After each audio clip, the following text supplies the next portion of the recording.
Ouais, vraiment, tu es vraiment une personne qui représente très bien la banque. 80% du temps, tu es habillé en rouge. Oui. Mais qu'est-ce que tu m'as dit tantôt? Le rouge, c'est pour les personnes qui ont... Confiance en soi. Exactement.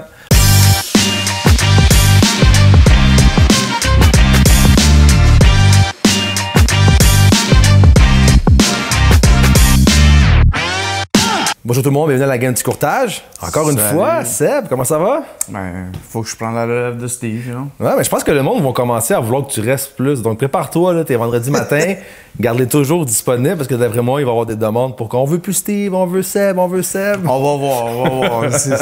Mais aujourd'hui, on a un invité spécial, Amina de la Banque nationale. Comment ça va? Ça va très bien et toi, David? Oui, ça va, ça va.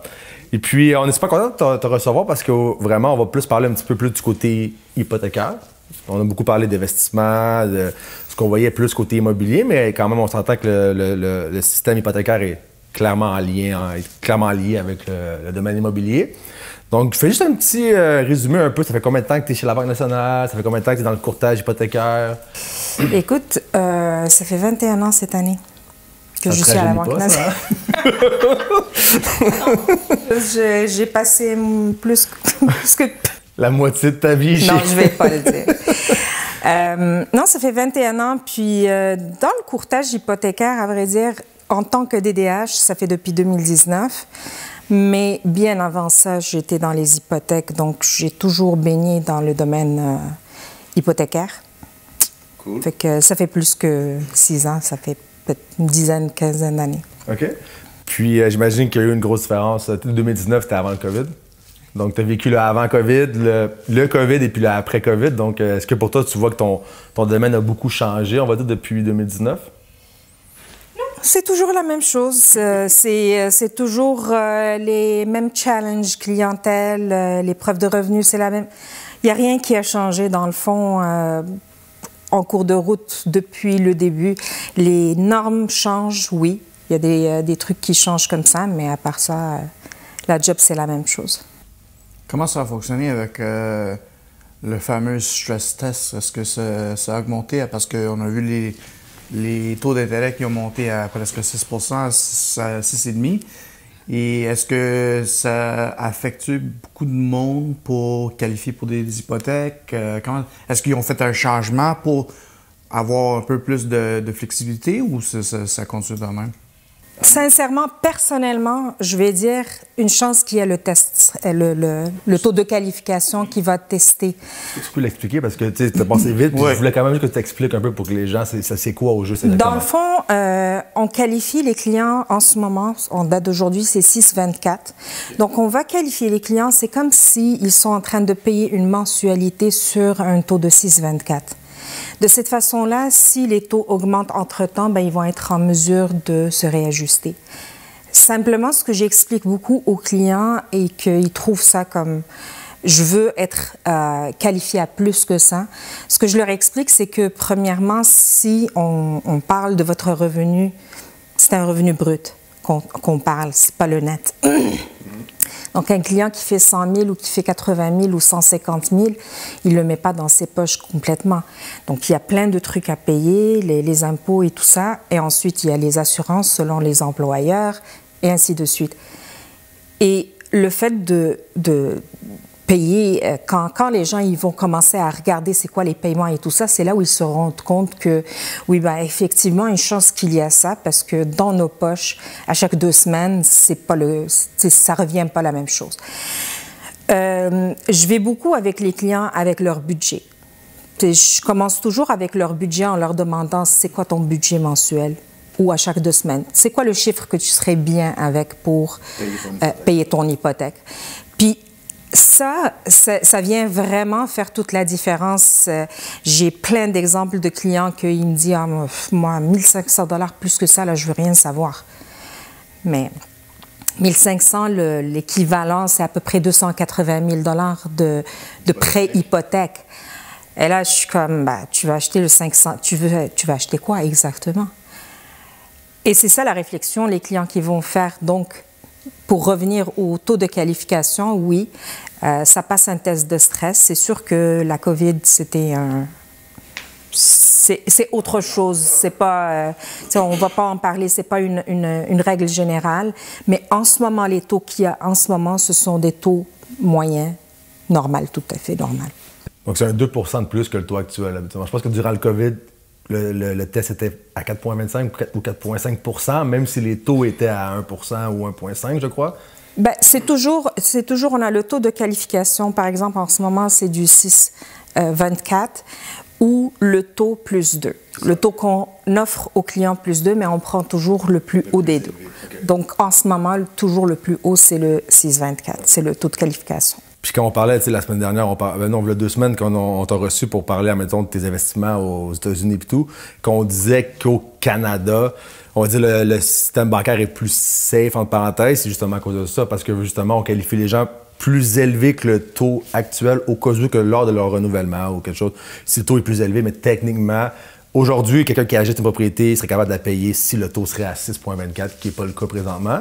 Donc, je trouve que c'est ce qui rend quand même une stabilité dans notre côté immobilier puis côté prêt hypothécaire. Je ne sais pas si c'est comme ça que tu le vois aussi. Oui, c'est sûr et certain. Puis je retourne toujours sur la même chose, c'est le budget. Je dis, tout tourne autour du budget parce que si on n'a pas dans la tête qu'est-ce qu'on va faire, qu'est-ce qu'on a comme budget au courant de notre mois à payer, toutes nos petites affaires et tout ça, et il faut vraiment l'écrire sur papier. Le dire, moi, je suis capable de payer. Non, non. Écris-le sur un papier, puis tu vas voir. Fais tes calculs, puis tu vas voir. Tu sais, les gens, ils vont se rendre compte que, oh, OK, ben, finalement, 1500, c'est pas assez, mais ouais, je pourrais payer 2000 finalement. Peut-être. Ou peut-être, il va être comme, no way, je veux rien savoir. C'est sûr, c'est dur à voir. Le monde, je pense qu'il y a plus de revenus qui rentrent et moins de dépenses, mais c'est tout à l'inverse. Il y a beaucoup de dépenses inutiles qu'on ne fait pas assez d'attention dessus. Une autre question que j'aurais pour vous aujourd'hui, c'est quoi les fameux documents que tout le monde devrait avoir prêts pour commencer un dossier avec toi?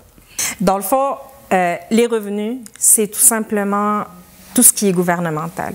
Donc, T4, l'avis de cotisation, la déclaration d'impôt, qui est le T1 général. C'est toujours dépendamment de la situation de la personne. Un salarié avec bonus normal, ça fait plus que 2 ans qu'il est dans la même boîte. C'est simple. Talon de paye, T4 des 2 dernières années. Et on va faire la moyenne des 2 dernières années pour bonifier, vu qu'il y a des bonus, comparativement au salaire. Ensuite, tout ce qui est autonome, ça prend les avis de cotisation, ça prend la T1 générale, donc la déclaration d'impôt. Propriétaire d'entreprise, on ajoute à ça les états financiers. Donc, c'est du cas par cas. C'est aussi, il y a des gens qui vont être sur l'assurance parentale ou sur une assurance. Ça prend...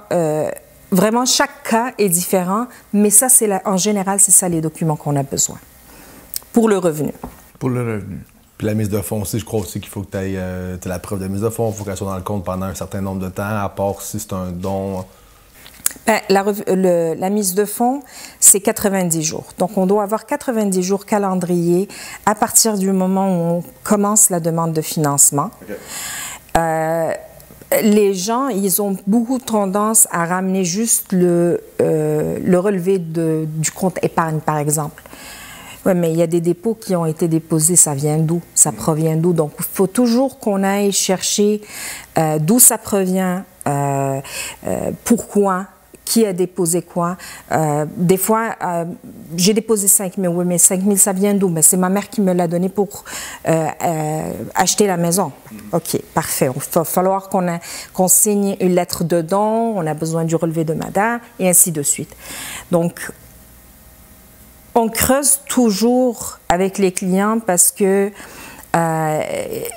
pour eux, l'argent il est déjà dans le compte. Tu n'as pas besoin de savoir d'il vient d'où. Mais nous, on est obligés de faire la diligence. Le due diligence pour savoir d'où ce qu'elle vient, justement. Puis quand tu parlais de dons, en fait, est-ce que mon cousin pourrait me donner un don? Ou c'est vraiment, c'est quelle personne de mon entourage que le don serait accepté par l'institution bancaire? Les dons traditionnels, il y a dons traditionnels et non traditionnels. Le traditionnel, c'est simplement un lien de sang direct. Donc, les parents, frères, sœurs, grand-père, grand-mère, donc c'est des liens directs. Okay. Le don non traditionnel, il est aussi accepté. Okay. Et tant que c'est pas l'ami de je sais pas trop quoi, là, il faut que ce soit un vrai don et non un prêt déguisé en don. Parce qu'il ne faut pas oublier, dans la réalité de la chose, encore, je reviens sur le budget. C'est ça. Ouais. Je reviens sur le budget. Je dis, je vais prendre, écoute David, aide-moi, on va faire un don, puis 20 000 $. Mais moi, le 20 000 $, il faut que je te le retourne. Avec mon hypothèque, avec les taxes municipales et scolaires, avec l'hydro, avec les enfants, avec... Alors, comment tu vas réellement payer ton 20 000 $ en même temps de payer tout ce que tu as à payer? Ça devient étouffant. Oui, c'est clair. Le coût de la vie en général. Je veux dire, depuis les dernières années, ça coûte tellement cher quand tu parles même avec des enfants et tout. C'est sûr que quand tu parles de budget, moi, c'est sûr que c'est pas moi qui t'appellerai. Parce que moi, je fais pas de budget à la maison. Donc, rendu là, j'aurais beaucoup de la misère à te répondre à tes questions. Je sais pas si c'est toi qui fais le budget à la maison, Seb? Ou... Ben, ça va être plus moi qui fais le budget. Ah, pour vrai? Ben oui, c'est moi qui fais le budget, c'est ma blonde qui dépense l'argent. C'est dans le même qu'on travaille. C'est comme ça. Ça marche. Hey, ça marche pour nous. Ça fait déjà 11 ans qu'on est ensemble. Alors, je veux pas chialer un peu plus. Ouais, tu veux pas changer une formule gagnante. Ça marche, that's it. Une autre question pour ajouter, parce que je viens du domaine du banquier.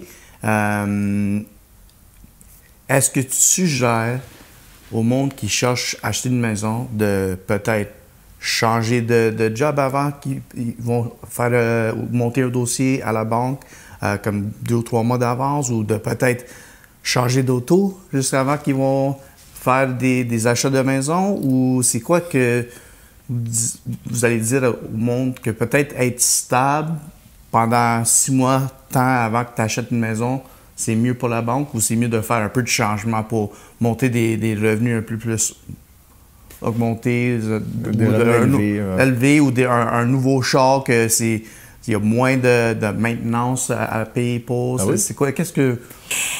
C'est vraiment du cas par cas ce que tu me demandes. C'est sûr et certain que si on parle du côté les dettes, et je vais en parler, dans le fond, j'ai souvent des gens qui vont co-signer avec d'autres personnes pour la voiture.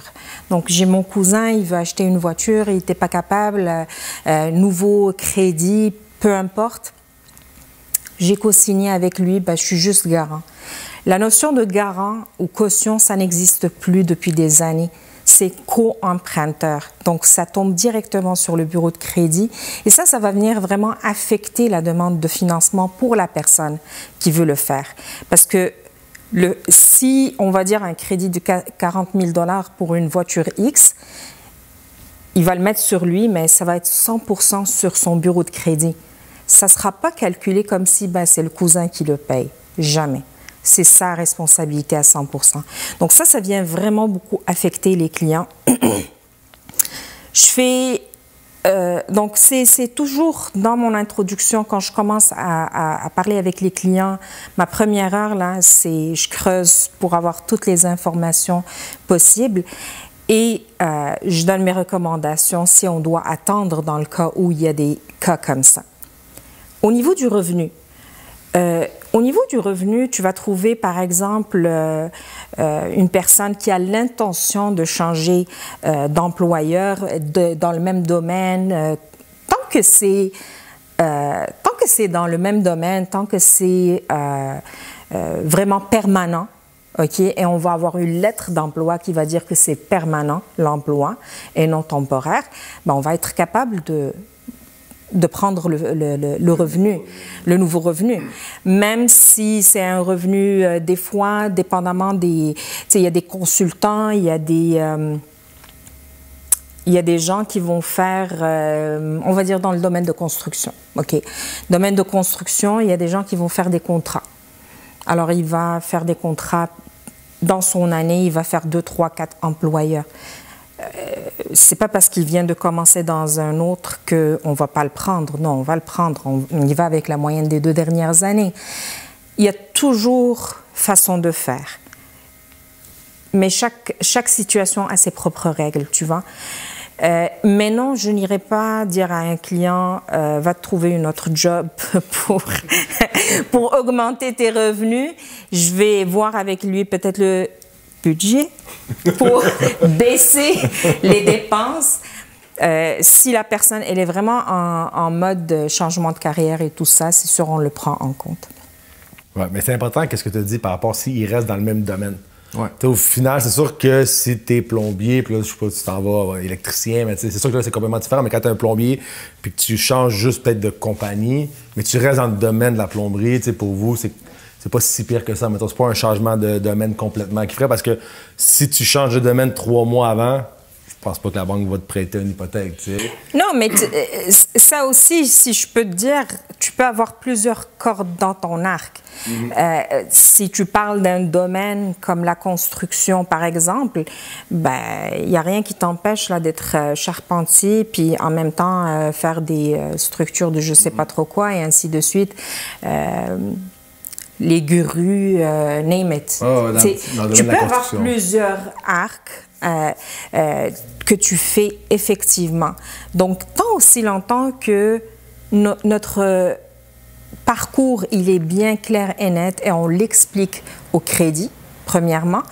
On a toutes les preuves, les T4, avis de cotisation ou peu importe.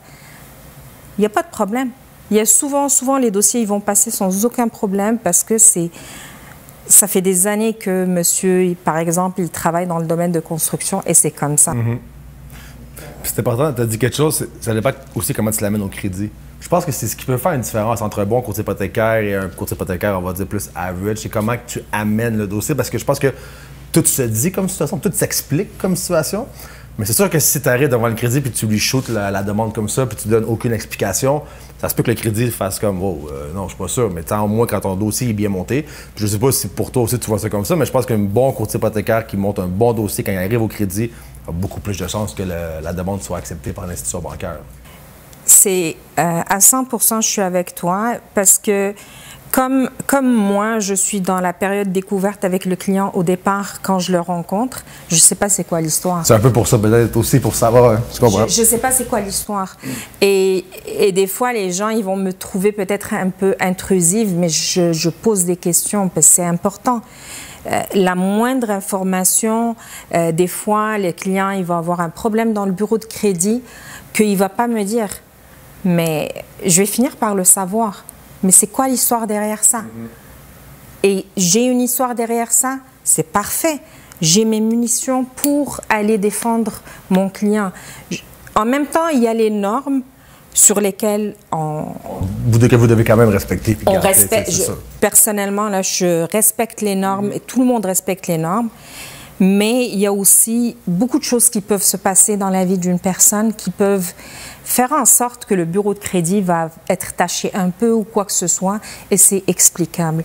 Donc, quand je présente mon dossier au crédit, il faut vraiment que ce soit la personne qui va le prendre, elle va dire, bon, OK, je comprends la situation.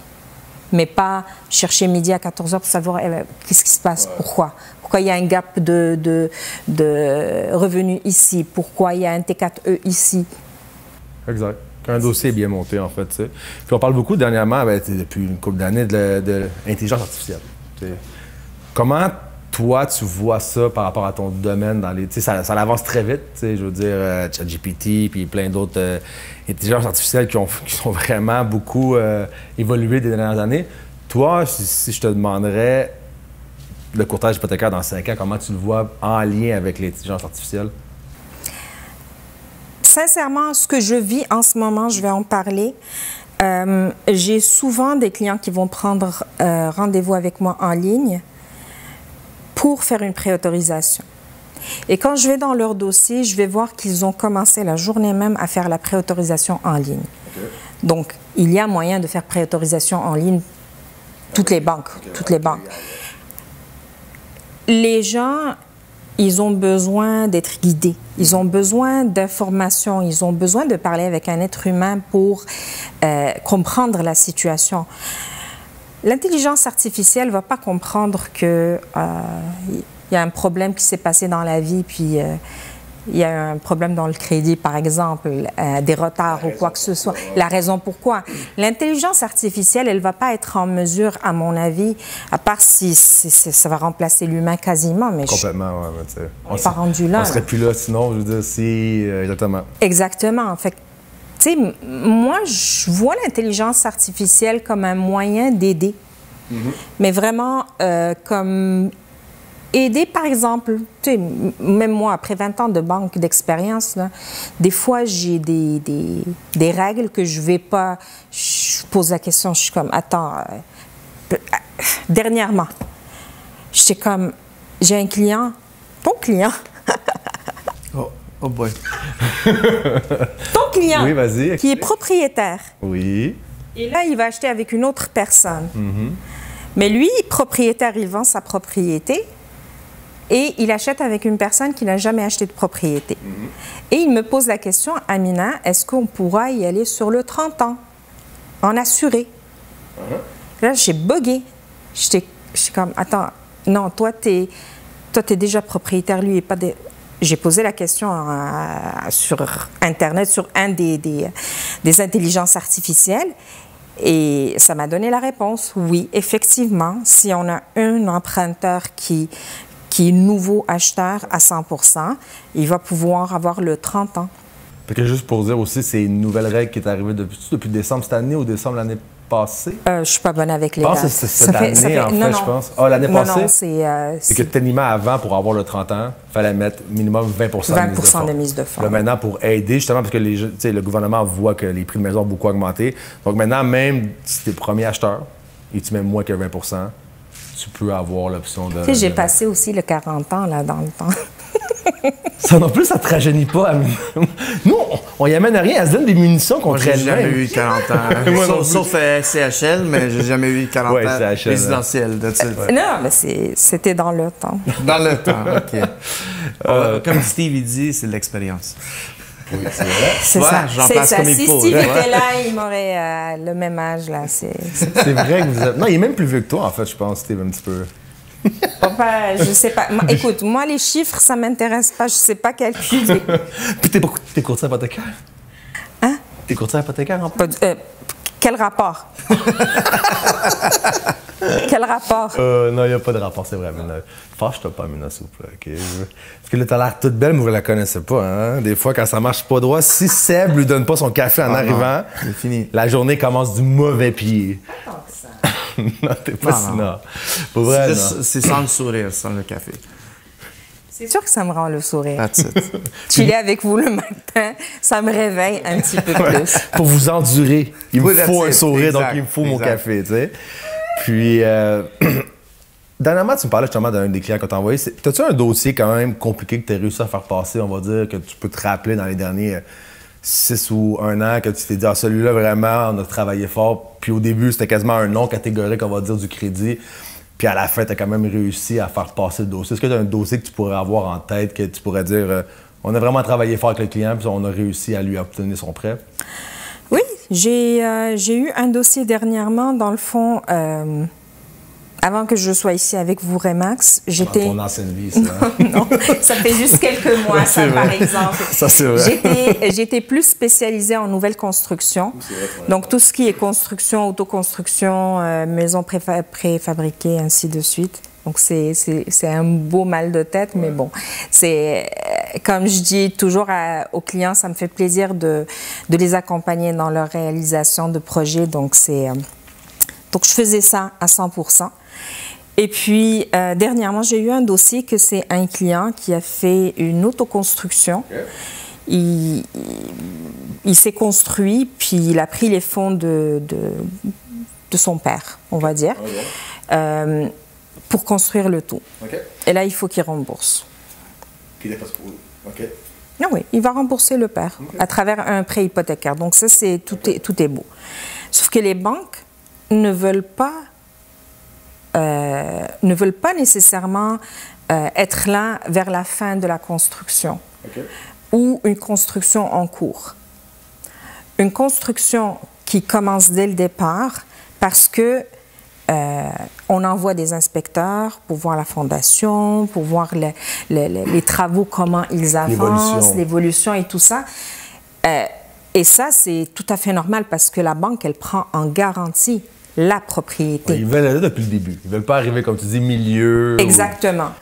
Alors, pour moi, ça, c'était un dossier, je le voyais, et puis je me disais, il va falloir que je trouve une façon. Le projet était déjà commencé, en fait. Le projet est commencé, il est finalisé. OK. Puis là, il vous appelle puis dit Ouais. Amina, j'aimerais savoir un prêt pour mon autoconstruction. Ouais. OK. Puis comment tu as réussi justement à finaliser puis l'octroyer son prêt, en fait? C'est en étant... j'ai vraiment parlé avec le client, il a de l'expérience. Il y avait beaucoup de points positifs, des points argumentatifs que je vais pouvoir ramener au crédit pour leur dire, voici pourquoi on devrait donner le prêt hypothécaire. Voici pourquoi on va considérer ce dossier-là, parce qu'on a plusieurs éléments qui sont importants là-dedans. Tu sais, je ne parle pas de... dernièrement, j'ai eu un autre dossier, un monsieur il fait la fondation par lui-même. Il est dans la construction depuis 30 ans. Oui, mais tu as besoin de machines, tu as besoin, mais il faut que ça soit une compagnie. Donc, il y a certaines étapes qu'il faut qu'ils soient faites par des professionnels de la profession. Plombier, c'est plombier, là. On ne va pas aller jouer dans la... Électricien, c'est la même chose. Donc, dans le fond, ce client-là, en lui demandant toute la facturation, c'est sûr, ça prend la collaboration du client. On a sorti tout qui a été utilisé pour la construction et le dossier, il a été accepté. Mais je peux te dire, j'ai été au moins 5 fois au crédit. Back and forth pour des questions qu'il y avait. Puis... Mais c'est un bon exemple parce que je crois qu'au début, le crédit ne voulait pas octroyer le prêt parce que, comme tu as dit, il n'était pas là depuis le début, il ne savait pas. Puis justement, le back and forth, les explications. Puis tu as dit un point, le client était coopératif aussi. T'sais, parce que c'est vrai que des fois, j'entends souvent pourquoi les banques me demandent ça, l'argent vient de où, ça ne vous concerne pas. Mais à la fin de la journée, être coopératif avec notre courtier hypothécaire ou le représentant bancaire de l'institution va juste nous aider au final. Parce que je pense que je ne sais pas toi comment tu vois, mais c'est sûr que c'est beaucoup plus difficile pour toi de défendre les intérêts d'un client si tu n'as pas toutes les informations ou si tu n'as pas les factures ou si tu n'as pas justement l'explication du pourquoi qu'on en est rendu là. Écoute, je te dirais souvent parce que j'ai travaillé dans un autre département qui était un petit peu plus difficile au niveau de la clientèle. Je pose la question aux clients tout simplement. Moi, Amina, je viens vous demander de l'argent. Oui. Combien tu veux? Je veux 300 000 $. Tu vas demander est-ce que je travaille, qu'est-ce que je fais dans la vie, mais le pourquoi du comment. C'est dans tes poches. C'est de l'argent de tes poches que tu... La banque, c'est la même chose. La banque, c'est une institution financière, oui, effectivement, mais qui a tes responsabilités. On a des réglementations, on est régi, ils ont des employés. Donc, on ne peut pas juste... Prêter de l'argent pour prêter de l'argent. Parce que un client, il est riche ou parce qu'un client, il est connu ou parce que X raisons, on va donner l'argent juste comme ça. Non, ça prend des preuves, ça prend de la documentation pour appuyer le tout. Ce qui était moins le cas dans le temps, je crois, mettons. Puis ce qui est peut-être aussi des fois que les banques ont été, sans dire se sont fait avoir, mais justement, ils posaient peut-être moins de questions. Puis là, maintenant, de plus en plus, c'est strict. Puis moi, je comprends. Puis c'est vrai que des fois, tu vas parler avec des personnes qui ont beaucoup d'argent. Mais pourquoi je demanderais ça? Tu sais, je veux autant. Ouais, je comprends. Puis on est content pour toi, c'est vrai, mais la banque a quand même des comptes à rendre, puis il y a quand même des explications à avoir, comme tu dis. C'est la personne qui sait qu'est-ce qu'elle vaut. Toi, tu sais qu'est-ce que tu vaux. Encore là, je sais même pas si je sais. Faudrait peut-être que je demande à Claude, mais oui, on se comprend. Mais oui. Je vais demander les documents entre banques. On se comprend. C'est sûr que c'est pas moi que tu appelles ça, sinon c'est sûr. Donc, tu sais, sans nommer personne, OK, on a vu des personnes très importantes qui sont tombées pour des raisons ou une autre, qui ont perdu leurs avoirs pour une raison ou une autre. Donc, on peut pas se dire, je sais ce que je suis. Oui, tu sais ce que tu es, tu sais ce que tu vaux. Mais dépendamment de ce que tu fais dans ta vie, est-ce que tu vas continuer à le valoir ou pas? Peut-être demain, tu ne le voudras plus ou il va arriver quelque chose. Non, je comprends. C'est ça. Il y a des trucs qui peuvent arriver dans la vie, des malchances, et il y a des erreurs qu'on fait par nous-mêmes. Donc, tout le monde fait des erreurs, hein, tu sais, au final. Mais c'était vraiment cool. J'ai une question pour Seb. Seb, est-ce que tu es surpris qu'aujourd'hui, Amina soit bien en rouge?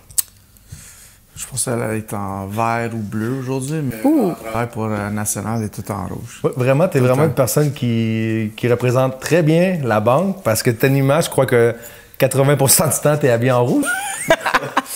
Oui. Mais qu'est-ce que tu m'as dit tantôt? Le rouge, c'est pour les personnes qui ont... Confiance en soi. Exactement. Donc, nous, Seb... Pour moi. Moi, j'ai jamais confiance. T'es bleu, noir, beige, bleu. Écoute-nous. Non, écoute, le rouge, ça a toujours été... D'ailleurs, avant de commencer à la Banque nationale, j'avais le choix entre le rouge puis une autre institution financière d'une autre couleur, on va dire. Et j'ai choisi la Banque nationale pour le rouge. Tout est dans tout, hein? Mais vraiment, Amina, je suis super contente de t'avoir reçu, vraiment. C'est sûr que ça a éclairé beaucoup de points parce que, pas comme je dis, on n'est pas côté hypothécaire, mais quand on parle avec nos clients, des fois, on a des questions, même si on les réfère toujours vers toi pour leurs questions, mais on est vraiment content que tu sois venu. Puis si vous avez des questions, peut-être aussi sur le domaine hypothécaire, gênez-vous pas. On va peut-être la réinviter. Mais si je peux finir avec un truc, c'est que les gens qui veulent acheter, qui veulent refinancer leur propriété, qui veulent faire quoi que ce soit, posez des questions. Posez les questions. Mon ami m'a dit, ma tante, le frère de je sais pas trop quoi, ça ne fonctionne pas parce que chacun a sa propre expérience. Et c'est vraiment important d'exposer la personne avec qui vous êtes en train de faire affaire. Elle est là, elle va vous aider pour faire l'achat de propriété. Donc, c'est très important d'être très transparent, de dire tout ce qui se passe, parce qu'elle est là pour vous aider. Voilà. Ça, c'est vrai. Mais tu vois, j'aurais pas pu mieux finir que ça. Donc, merci tout le monde. On se voit la semaine prochaine. Salut tout le monde. Salut.